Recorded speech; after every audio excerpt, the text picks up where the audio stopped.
Hello, it is I, the one and only Ghostface1711, and to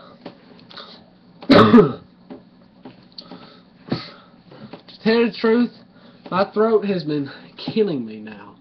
Just started hurting me today. It's hurting right around in here.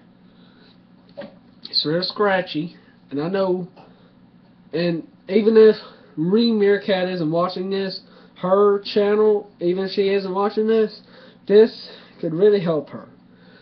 I know of 2 solutions that can fix that.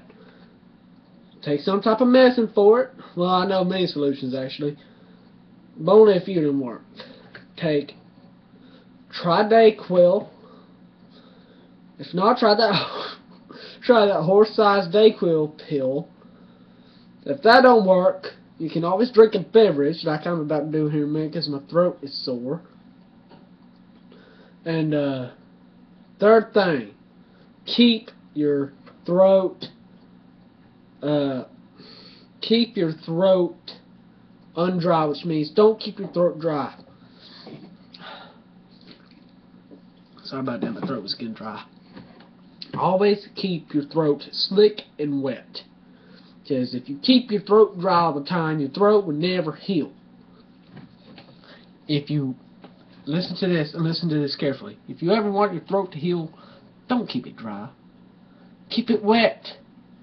Keep it slick and wet. You must always keep your throat wet with something like a beverage or something. Always keep your throat wet. If that don't work, go to the doctor. See what's wrong. And Marie Meerkat, if you ever go to another furry convention and your throat's killing you, then I'd advise you just don't go if your throat's hurting you that bad. But if it's not hurting you bad enough to where it can stop you from going, I hate that phone. But yeah, then just don't go.